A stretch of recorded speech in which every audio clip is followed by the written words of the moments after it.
Something John's talked about this for a long time. They are going to cut. They're going to continue to cut. When you look across shores, that's the reason behind it.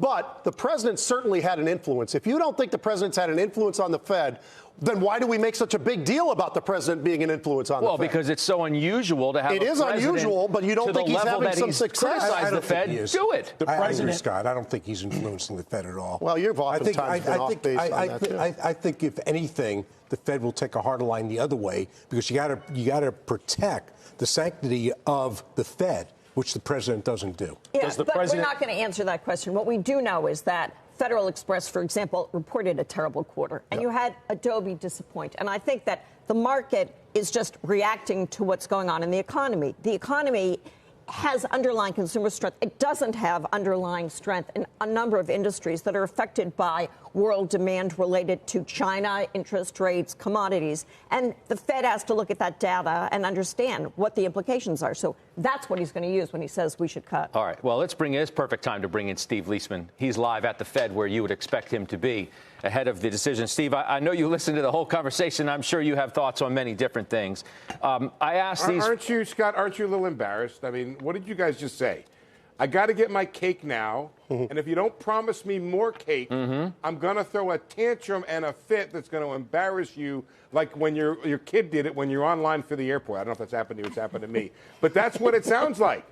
That's what it sounds like. I need my cake, and I want a promise of more cake to come. Yeah, but I don't know, Steve. You know, blame the Fed chair somewhat. He told people he thought we were getting cake, and then he changed the menu. He changed the menu on everybody after they started salivating over the cake. I think it's going to be a quarter point, and we'll see. That's what I think it's going to be, Scott. I think he's got. I think look. The market is one of his masters. His committee is also his master.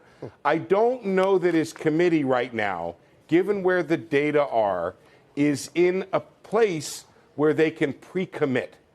I think the market is priced for a 53% probability of another cut in October, and it's more fully priced in by December. I don't actually think the market is priced crazy, but I do think that the data has to catch up with where the Fed is right now. And it is not in a place where it is justifying massive cutting. I think, actually, Scott, you derided it earlier, but the mid-cycle adjustment concept is probably the one the Fed is still operating under. I do not think they're sitting in that room envisioning 8, 9, 10 quarter-point cuts down the road. I think it's a quarter. We'll check it out. That's and fine. Another Just comes up again. Just we'll don't use check the words it mid-cycle adjustment again. If that's what you're operating, it's what it is. It's mid-cycle adjustment to people who understand what he's talking about. Meant 3 rate cuts, and we'll check it out. And I think that's the MO right now of the Federal Reserve, if I had to make a guess.